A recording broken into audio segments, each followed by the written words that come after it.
민수기 14장 1절부터 4절 저희 교독하고 마지막 절은 함께 읽도록 하겠습니다. 이에 온 회중이 목소리를 높여 부르짖으며 백성이 그 밤에 울었더라.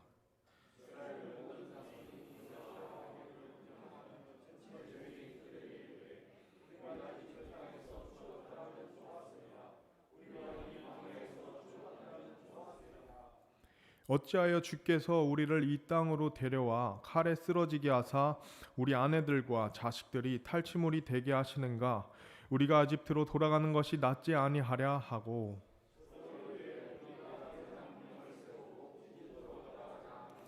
아멘. 우리 말씀을 위해 함께 기도하도록 하겠습니다. 하나님 감사합니다. 오늘 오전과 오후 우리의 모든 시간과 우리의 모든 마음과 생각을 주님께 고정하길 원합니다. 왜냐하면 예수님께서 없으셨다면 우리는 이 자리에 함께 할 수 없고 또 우리는 구원의 기쁨을 누리지 못하며 무엇보다 드리는 은혜에 함께 참여할 수 없기 때문입니다. 먼저는 그 모든 것이 구원자 예수님으로부터 이루어짐을 감사를 드리고자 합니다.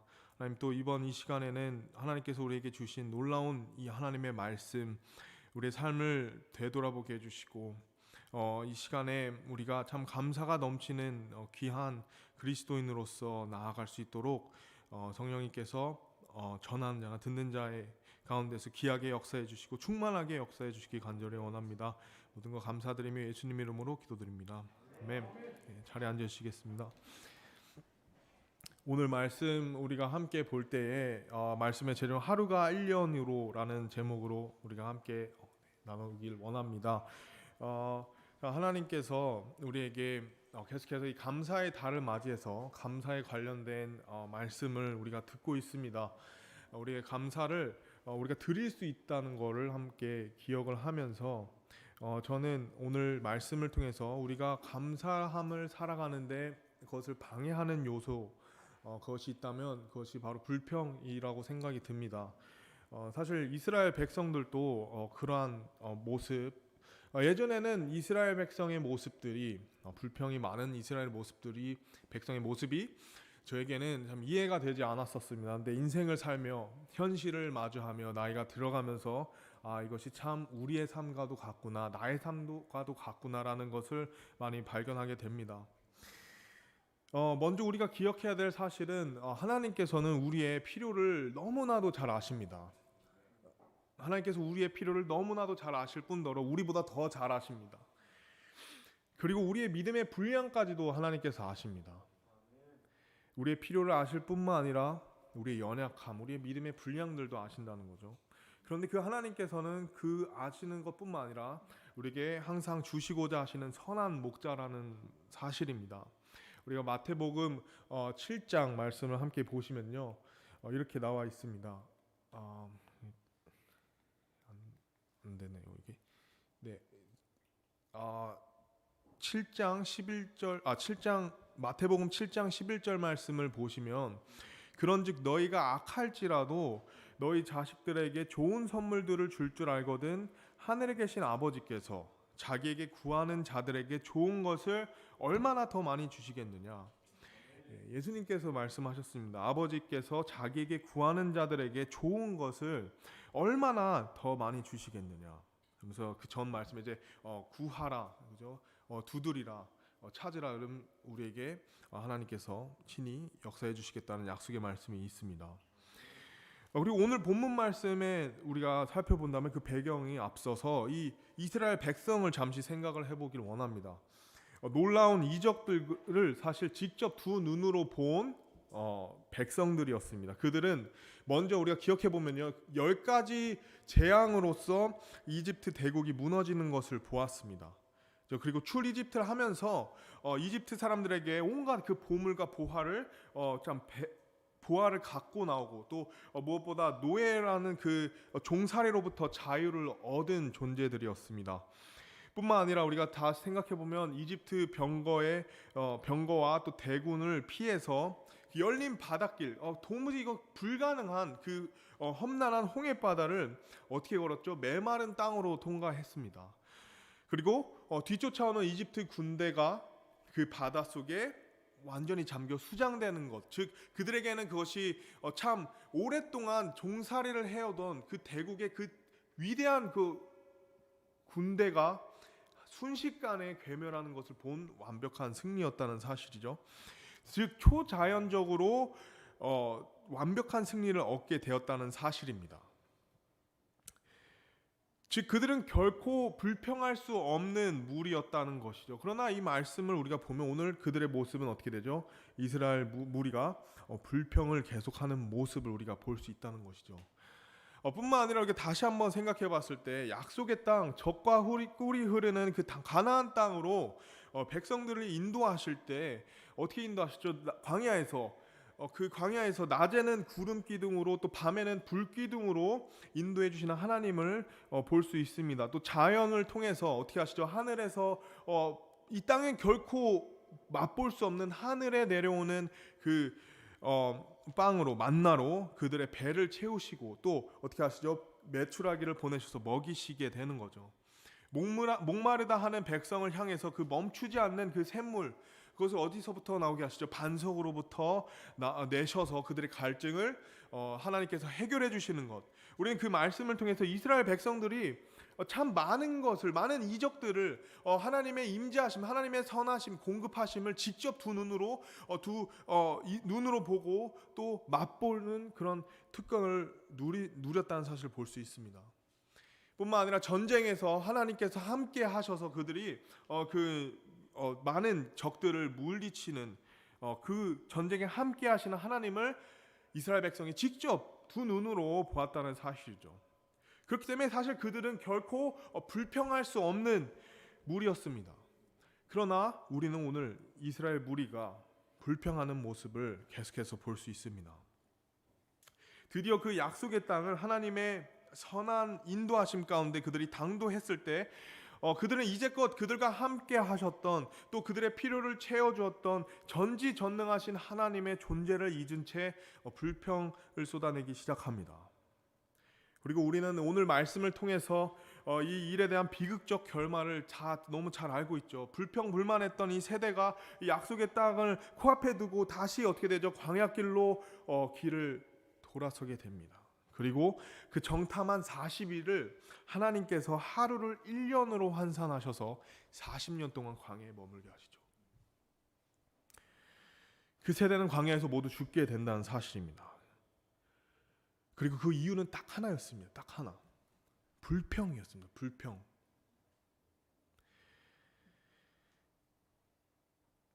우리는 오늘 오후 감사하지 않는 것, 우리의 감사를 막는 것, 방해하는 것인 불평에 대해서 함께 살펴보기로 합니다. 이것이 굉장히 불편할 수 있습니다. 하지만 우리에겐 어쩌면 우리 스스로 한번 우리 삶을 되돌아볼 부분이라 생각합니다. 왜냐하면 어쩌면 우리가 사는 이 세상이 점점 불평함이 많아질 수 있는 세상입니다. 예. 저조차도 그것을 인정하지 않을 수가 없습니다. 저에게도 전하는 말씀이고요.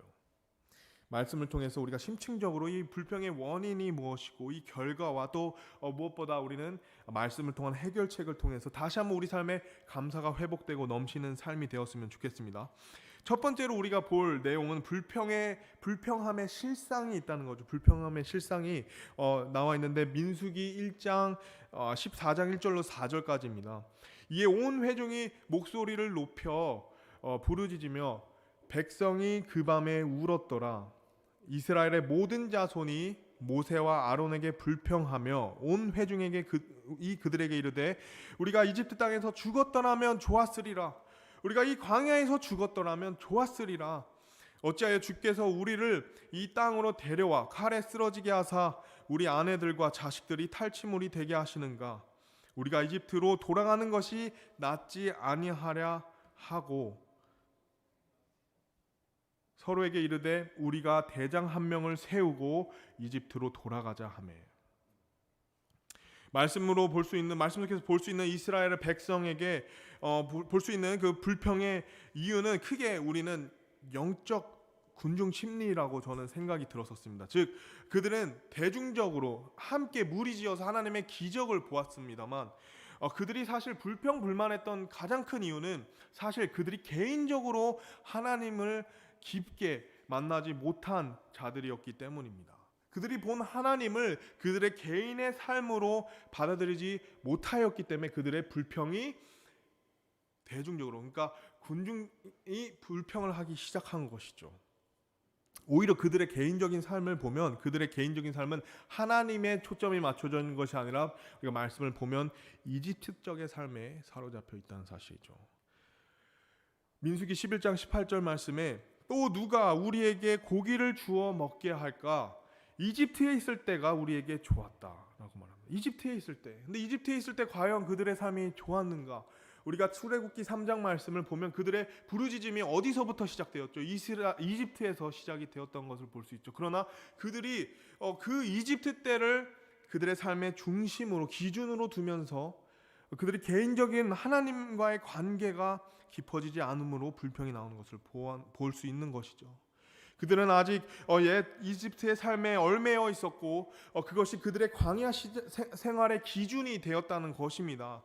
만약 그들 가운데 위대하신 하나님이 그들의 삶의 기준이 되었다면 그들은 결코 불평하지 않고 오히려 간구했을 것이죠. 또 감사했을 것입니다. 그러나 그들은 그렇게 하지 않으므로 그들에게 불평이 일어나고 그 불평의 결과로 말미암아 그들은 약속의 땅을 코앞에 두고 다시 광야길로 되돌아가게 되는 것이죠. 참으로 안타까운 일이 오늘날 교회에도 충분히 일어날 수 있다는 것이죠. 만약 우리가 개인적으로 하나님과의 관계가 깊지 않다면, 우리가 그분을 개인적으로 깊이 알지 못한다면 우린 어느 순간 불평하는 그 무리 가운데 서 있을 수 있게 된다는 것이죠. 우리에게 그럼 필요한 것이 무엇일까요? 답은 너무 간단합니다. 바로 개인적인 하나님과의 교제가 깊어져야 된다는 것이죠. 우리의 이 불평이 감사로, 우리의 이 불평이 간구로 우리가 바뀌기 위해서는 우리의 삶이 예전의 나의 삶이 아니라 바로 나와 하나님과의 그 개인적인 관계 속에서 이루어지는, 즉 하나님이 나에게 누구신가라 생각할 때 하나님께서 주신 이 보혈로 사신 이 교회가 무엇인지 내가 그것을 깊이 알면 알수록 내 옆에 있는 형제자매님들께서 과연 어떤 분이신지, 하나님을 통해 어떤 존재인지, 나에게 어떤 분들인지 우리가 계속해서 하나님 안에서 그것을 깨달아간다면, 그것을 알게 된다면 우리는 불평하지 않게 된다는 것입니다. 그런 내용이 계속해서 이제 14장에 나옵니다. 정탐꾼 10명과 온 이스라엘 무리와는 다른 자들이 있었죠. 너무 잘 알고 있죠. 바로 또 다른 정탐꾼들이었던 여호수아와 갈렙이었습니다. 그들의 그 말을 우리가 본다면 그 말 속에는 우리는 그들이 무엇을 기준으로 이야기를 하는지, 무엇을 기준으로 그들의 삶의 기준이 무엇인지 볼 수 있습니다. 14장 6절을 함께 보시겠습니다. 그 땅을 탐지한 자들 중에서 눈의 아들 여호수아와 여분네의 아들 갈렙이 자기 옷을 찢고 이스라엘 자손 온 무리에게 말하여 이르되 우리가 지나다니며 탐지한 땅은 매우 좋은 땅이니라. 주께서 우리를 기뻐하시면 우리를 이 땅으로 데리고 들어가시고 그것을 우리에게 주실 터인데 그 땅은 젖과 꿀이 흐르는 땅이니라. 오직 너희는 주께 반역하지 말고 그 땅 백성을 두려워하지도 말라. 그들은 우리의 양식이니라. 그들의 방어자는 그들에게서 떠났고 주께서는 우리와 함께 계시느니라. 그들을 두려워하지 말라 하였으나 10절에 온 회중이 돌로 그들을 치려고 말하매 주의 영광이 회중의 성막에서 이스라엘 모든 자손 앞에 나타나니라. 갈렙과 여호수아는 하나님을 바라보았습니다. 하나님과의 개인적인 교제가 있었습니다. 그분을 개인적으로 깊이 받아들인 자들이었습니다. 그렇기 때문에 그들은 그 불평 가운데 있던 사람들에게 선동되어지지 않고 오히려 분개하면서 약속의 말씀과 또 하나님의 약속의 하나님을 그들에게 담대히 말하는 것을 보고 있습니다. 오늘날 우리 세상을 살면서 교회 그리스도인의 입지가 점점 줄어들고 있다고 많은 참 사람들이 말합니다. 진리를 외치는 것이 쉽지 않고 어렵고 협소한, 그 진리를 전하는 것이 굉장히 협소한 세상이 되었다고 합니다. 그러나 더 나아가서 이 현상이 사실 교회 안에서도 일어날 수 있습니다. 우리는 그렇기 때문에 교회 안에서는 갈렙과 여호수아 같은 더욱더 영적인 그리스도인들이 필요로 하는 것입니다. 그리고 그 영적인 그리스도인이 되기 위해서는 하나님과 개인적인 교제가 필요하다는 것입니다. 우리가 말씀을 멀리하면 우리의 관점은 세상과 나의 옛 육신과 또 나의 생각은 세상과 옛 육신의 생각으로 사로잡히게 되는 거죠. 그러나 그것을 내가 하나님 앞에 온전히 드리고 내가 하나님과의 말씀을 통해 깊은 교제와 또 관계가 더욱더 깊어질 때에 나는 그 불평함 가운데서 하나님께 감사드리고 또 그러한 자들을 회복시키고 격려하는 귀한 도구로 사용될 수 있다는 것입니다.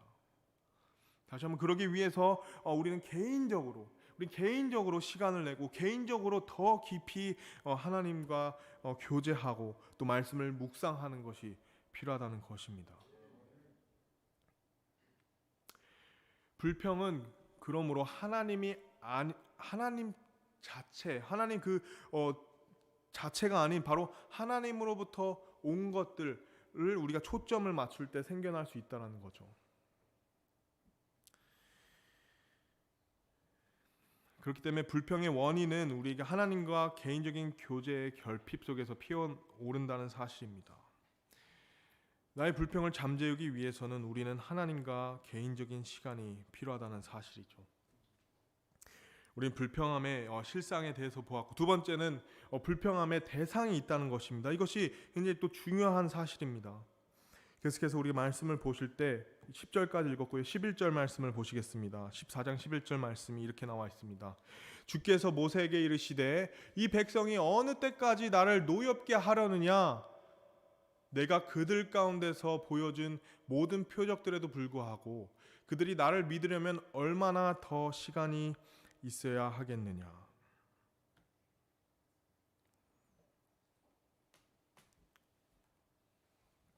우리가 한 가지 기억해야 될 사실이 있다면 불평은 단지 어떤 교회의 한 대상이나 사건에서 일에서 그치는 것이 아닙니다. 굉장히 중요한 사실입니다. 우리의 이 불평의 대상은 그 대상 혹은 그 사건 일에 그치는 것이 아닙니다. 즉시 하나님께로 가는 것입니다. 하나님께 불평한다는 것입니다. 출애굽기 16장 8절 말씀에 이는 너희가 주께 불평하는 그 불평을 그분께서 들으시기 때문이라. 이거는 모세에게 사람들이 백성이 불평할 때 모세의 대답이었습니다. 아론의 대답이었습니다. 우리가 누구냐? 너희가 불평하는 것은 우리에게 하는 것이 아니요 주께 하는 것이니라 하였더라. 주께 하는 것이니라. 민수기 14장 26절 27절 후반부에 또 이렇게 나와 있습니다. 주께서 모세와 아론에게 말씀하여 이르시되 내게 불평하는 이 악한 회중을 내가 어느 때까지 참으랴? 이스라엘 자손이 내게 불평하는 것, 즉 그들의 불평하는 말을 내가 들었노라.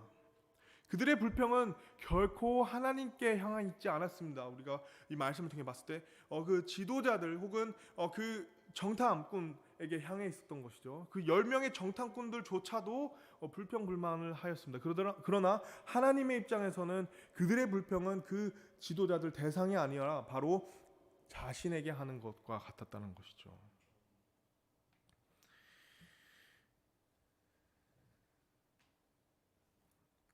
우리가 잠시 감사할 부분을 한 가지 찾자면 하나님께서 사실 우리를 향해 언제든지 자신의 귀를 열길 원하십니다. 열고 계십니다.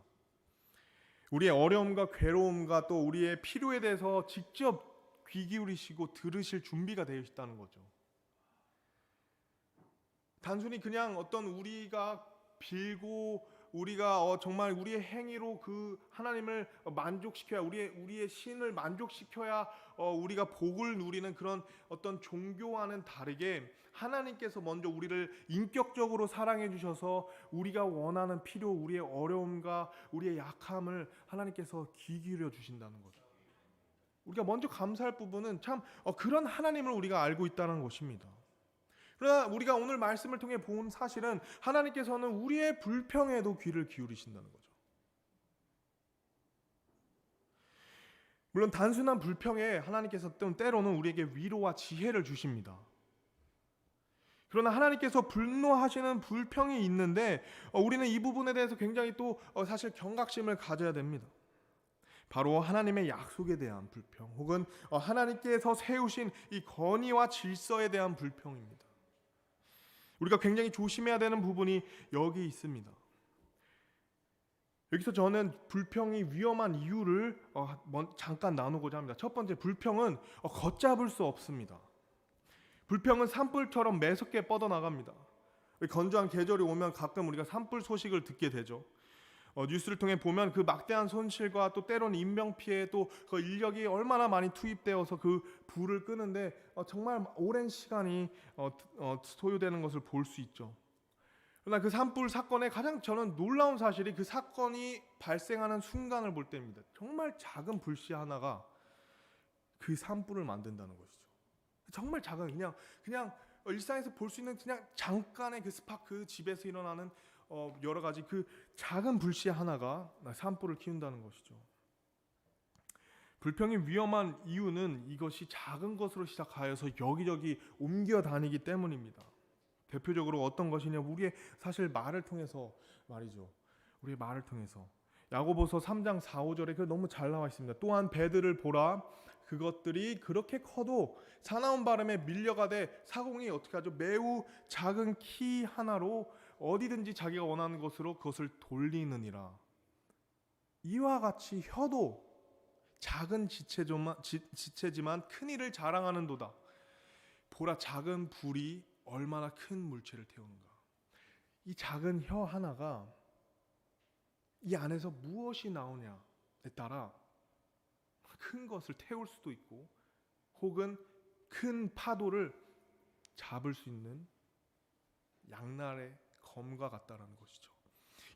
야고보서 말씀을 보면 어떻게 사람의 입에서 하나님을 찬송하면서도 어떻게 하나님의 형상으로 빚은 사람을 저주할 수 있느냐. 우리는 결코 그렇게 해서는 안 된다라고 야고보가 우리에게 권면하는 내용을 보게 됩니다.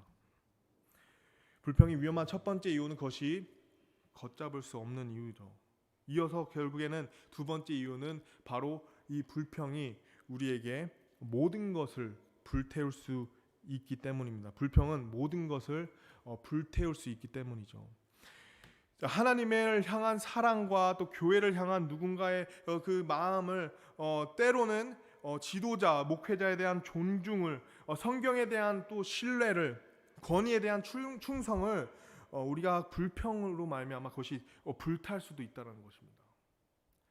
우리가 오늘 사실 민수기 14장 말씀을 봐도 알 수 있습니다. 그들의 불평이 4절 말씀을 보시면 어떻게 이어지죠? 그들이 새로운 대장을 원하게 됩니다.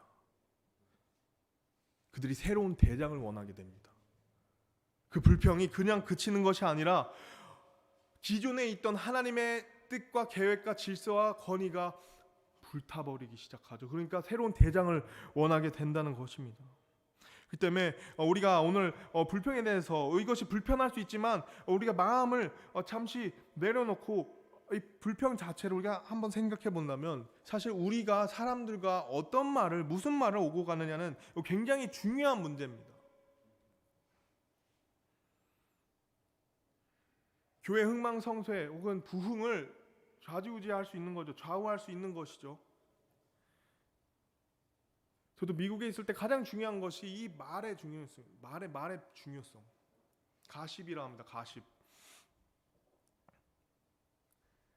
거기에 대해서 굉장히 많은 원리들, 성경적 원리와 또 이론들을 많이 배웠었죠. 무슨 말을 오고 가느냐.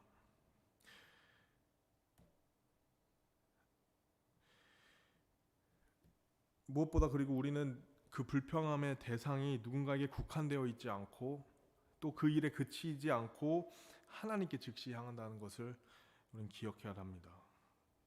그리고 우리는 굉장히 조심해야 되고 경각심을 가져야 된다는 것이죠. 마지막으로 함께 볼 것은 불평함의 이제 참상입니다. 참상. 그 불평함의 결과를 우리가 보게 되죠. 민수기 26장 말씀, 14장 26절 말씀을 보시겠습니다. 조금 긴데요. 제가 38절까지 읽도록 하겠습니다. 잘 따라와 주시면 너무나도 감사하겠습니다. 26절부터 이것이 너무나도 참 많은 것을 보여주기 때문에 함께 나누길 원합니다. 26절부터 38절까지 읽도록 하겠습니다. 주께서 모세와 아론에게 말씀하여 이르시되 내게 불평하는 이 악한 회중을 내가 어느 때까지 참으랴. 이스라엘 자손이 내게 불평하는 것 즉 그들의 불평하는 말을 내가 들었노라. 그들에게 이르시기를 주께서 말씀하시느니라. 진실로 내가 살아있음을 두고 맹세하노니 너희가 내 귀에 말한 대로 그렇게 내가 너희에게 행하리라.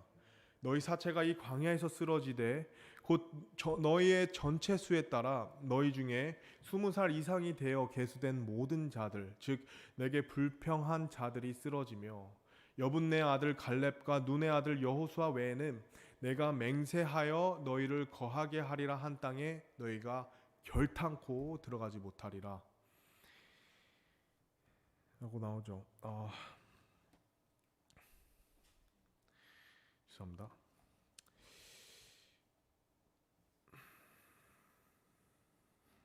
그러나 31절입니다. 그러나 탈취물이 되리라고 너희가 말한 너희의 어린 것들은 내가 데리고 들어가리니 그들은 너희가 멸시한 그 땅을 알게 될 것이지만 너희에 관한 한 너희 사체는 이 광야에서 쓰러질 것이요 너희 자식들은 너희 사체가 광야에서 소멸될 때까지 너희의 행음을 짊어지고 40년 동안 광야에서 헤매리라.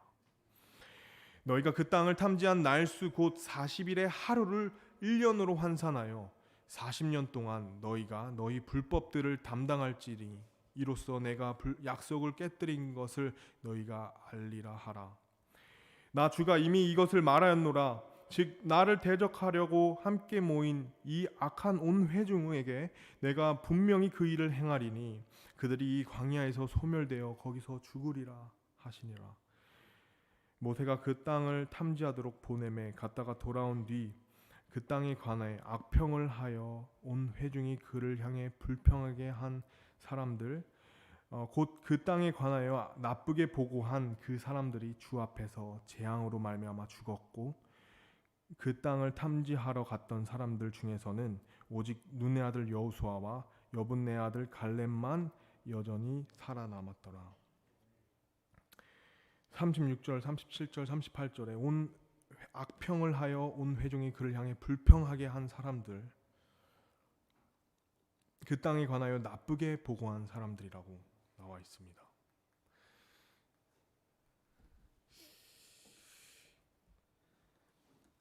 우리는 하나님과 개인적인 관계가 깊지 못한 이스라엘 백성들이 그들의 불평이 단순히 지도자들에게 향한 것이 아니라 하나님께로 향하는 것을 보았습니다. 그리고 하나님께서는 내가 들은 그들의 불평, 내게 한 그들의 불평에 대한 징계와 그 결과를 보여주십니다. 불평에 대한 불평이 참 무섭고 또 참 조심해야 되는 이유는 그 결과가 복을 놓치게 되는 결과가 될 수 있다는 것입니다. 이스라엘 백성이 가나안 땅에서 누릴 수 있는 안식을 그들이 놓치게 됩니다. 다시 발걸음이 광야로 옮겨져서 40년 동안 결국 그들은 광야에서 떠도는 삶으로 인해 여생을 마치게 되죠.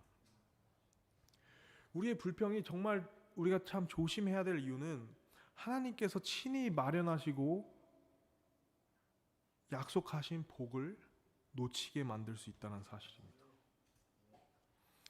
우리가 잘 알고 있듯이 광야에서 이스라엘 백성의 삶은 우리가 잘 알다시피 육신적인 그리스도인의 삶을 나타내고 있음을 압니다. 가나안 땅에서의 삶은 어떻게 하죠? 승리하는 영적인 그리스도인의 삶입니다. 그러나 그들의 불평하는 삶이 그들을 적과 꿀이 흐르는 승리하는 행복한 기쁨이 넘치는 안식이 있는 그런 가나안 땅에서의 영적 승리하는 그리스도인의 삶이 아닌 이제는 그 광야에서 평생을 살며 이 땅에서 그것을 누리지 못하고 그 적과 꿀을 얻지 못하고 누리지 못하고 황량한 그 광야에서 생을 맞이하는 거죠. 하나님께서 그들에게 약속의 복을 주시지 않고 적과 꿀이 없는 황량한 사막에서 그들의 삶을 종결시킵니다. 이것이 어쩌면 우리의 삶이 될 수 있다는 것이죠. 우리가 하나님과의 개인적인 관계가 깊어지지 않으면, 다시 말씀으로 되돌아가지 않으면, 혹은 이 세상에 내 삶이 자꾸 익숙해져서 육신적인 그리스도인이 된다면, 하나님께서 마련하신 그 약속의 복을 우리가 그것을 멸시할 수도 있고 악평을 할 수 있고 불평을 할 수 있음으로 말미암아 그 복을 못 누리게 될 수 있다는 것입니다.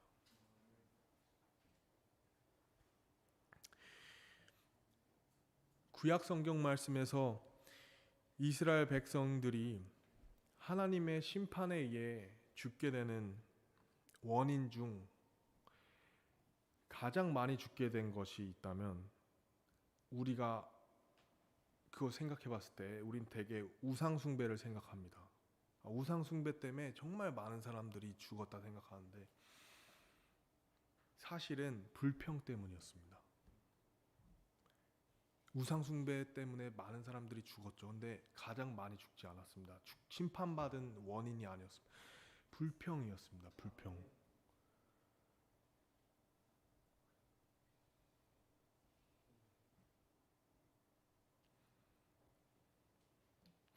만약 우리에게 불평이 가득하여 하나님의 약속을 우리가 잊어버린다면 우리의 신앙은 미지근한 신앙이 될 것입니다.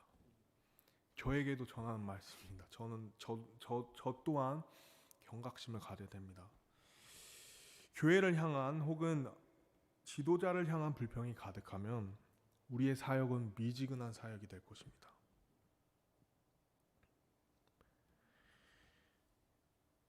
하나님께서는 결코 불평하는 교회, 그리스도인에게 복을 허락하지 않는다는 사실이죠. 때론 우리에게 주어진 이 약속의 땅에 대한 그 약속이 딜레이가 될 수도 있습니다. 우린 다시 그 고생길한, 그 험난한, 그 아무것도 없는 황량한 사막으로 하나님께서 발걸음을 되돌리게 하실 수 있다는 것이죠. 우리가 불평을 굉장히 주의해야 된다는 사실입니다.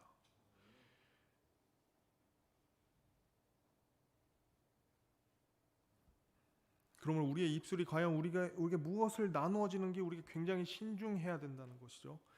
또 우리의 교제의 자리에 대화의 주제가 무엇이냐, 혹은 어떻게 흘러가고 있느냐, 우리가 센서를 켜고 있어야 됩니다. 만약 조금 더 불평하는 쪽으로 간다면, 혹은 나의 입술이 불평하는 쪽으로 간다면 우리의 생각이 주님께 다시 고정돼야 된다는 것이죠. 왜냐하면 나의 작은 불평이 큰 사역을 태울 수 있다는 거죠. 큰 교회, 무엇보다 큰 하나님의 계획을 태울 수 있다는 것입니다. 그러면 여기서 끝나면 참 마음이 무거워지죠. 저는 그런 이유로 이렇게 끝내고 싶지 않습니다. 하나님께서 항상 우리에게 귀한 해결책을 주십니다. 그렇기 때문에 우리가 다시 한번 이 불평하는 마음 가운데, 이 세상이 얼마나 힘들고 어렵습니까? 우리가 불평할 수 있는 세상입니다. 하지만 우리는 말씀을 통해서 감사로 회복할 수 있다는 것이죠. 그것이 하나님께서 놀라우신 이유입니다. 첫 번째, 우리가 할 수 있는 것은 바로 우리는 하나님을 기억해야 됩니다. 첫 번째 우리가 기억해야 될 것은 하나님을 우리가 기억해야 된다는 것이죠. 신명기 7장 19절 말씀에 내 눈이 본 큰 시험들과 주 내 하나님께서 너를 데리고 오실 때 사용하신 표적들과 이적들과 강력한 손과 뻗은 팔을 기억하라 라고 말씀하신, 내 눈이, 즉 하나님께서 개인적으로 우리가 이스라엘 무리에게 말씀하셨지만 내가 기억하라, 내가 내 하나님이 너에게 하신 것들을 기억하라고 말씀하십니다. 시편 77편 11절 말씀에 내가 주께서 행하신 일들을 기억하리니 참으로 주께서 옛적에 행하신 이적들을 기억하리이다 라고 말씀하십니다.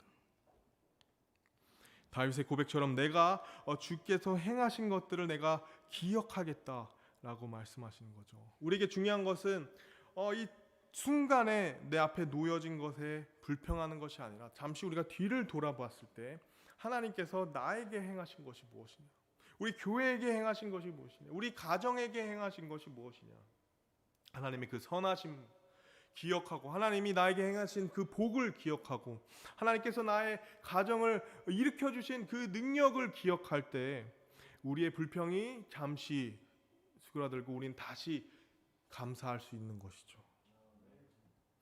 두 번째로 우리가 기억해야 할 것은, 우리는 이 불평을 사람들에게 옮기지 않도록 주의해야 합니다. 알죠? 얼마나 나누고 싶어요. 얼마나 또 나눴을 때 또 그것을 공감해주는 사람이 있다면 얼마나 속이 시원해요. 그것이 어떤 사람이 됐든 일이 됐든 공감해주고 인정해주고 좋습니다. 그것이 우리의 본성이죠. 하지만 자칫하면 이 불평이 그 사람에 의해 옮겨졌을 때, 그 사람에 의해 또 옮겨졌을 때 그것이 우리가 아까처럼 불길처럼 커진다는 것을 우리가 기억해야 된다는 것이죠. 우리가 기억해야 된다는 것입니다. 야고보서 5장 9절 말씀을 보시면 이렇게 나와 있습니다. 형제들아, 너희가 정죄받지 않도록 서로 불평하지 말라라고 말씀하십니다. 보라, 심판자께서 문 앞에 서 계시느니라. 우리가 정죄받지 않도록 서로 불평하지 말라는 이 말씀이 야고보서 5장 9절에 나왔습니다. 신약 성경에 나와 있죠. 이 외에 사실 불평하지 말라라는 말씀이 베드로 전서에도 나와 있고 또 야고보서와 다른 신약 서신에 나와 있습니다. 근데 놀라운 것은 빌립보서인 것 같은데 이 말씀이 다 마지막 때와 연관이 되어 있습니다. 주께서 주께서 가까이 계신다. 세상의 끝이 가까이 왔느니라 하면서 불평하지 말라라고 얘기합니다. 그것이 개인적으로 이것을 말씀 준비하면서 굉장히 흥미로웠던 것입니다. 마지막 때에 왔을 때 우리의 생각이 좀 전환돼야 될 필요가 생긴다는 거죠. 불평하는 그리스도인이 될 수 있다라는 것을 보여주었습니다. 물론 불평할 수 있습니다. 우리 마음에 우리 아플 수 있습니다. 그러나 우리가 기억해야 될 것은 서로 불평하지 말라. 불평을 옮기지 말라는 것이죠. 그러면 우리가 어떻게 해야 되냐? 마지막으로 우리의 마음을 하나님께 아뢰시기 바랍니다. 우리의 마음을 하나님께 아뢰고 곰곰이 생각하시기 바랍니다. 우리 빌립보서 4장 말씀 함께 보시겠습니다. 빌립보서 4장 6절에서 8절 말씀 함께 보시겠습니다. 마지막 9절인데요. 이 말씀 통해서 우리의 불평을 하나님께 어떻게 우리 감사로 바꿀 수 있는지 함께 보겠습니다.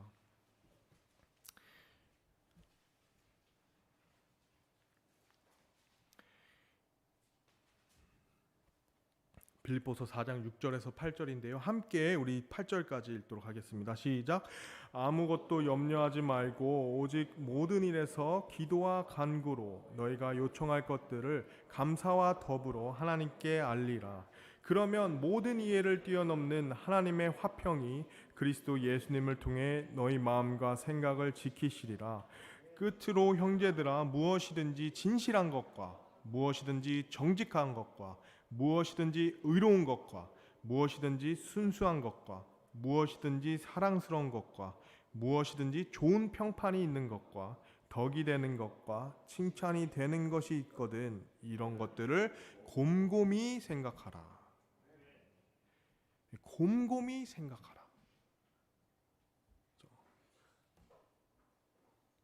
아무것도 염려하지 말고 모든 일에, 오직 모든 일에서 우리가 기도와 간구로 하나님께 요청할 때 그것이 감사와 더불어 알려질 때, 그때 우리의 이해를 뛰어넘는 하나님의 화평이, 불평이 아닌 화평이 그리스도 예수님 통해 우리의 마음과 생각을 지켜주신다. 그 다음부터 우리의 생각이 변화되게 됩니다. 우리는 그때부터 무엇이든지 진실한 것을 생각해야 됩니다. 저 대상에 대해서 나를 불만하는 내가 불편하게 만드는 저 대상에 대해서, 혹은 그 일에 대해서, 가정에서, 사회에서, 교회에서 우리는 생각을 바꿔야 되는 거죠.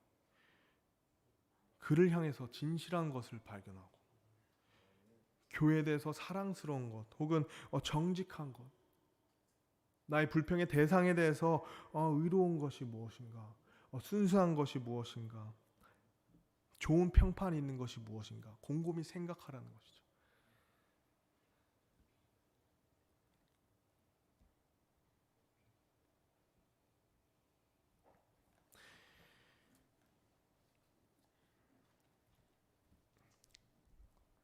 약속의 땅을 두고 이제 발길을 돌린 광야에서 이스라엘 백성들은 40년 동안 거기서 이제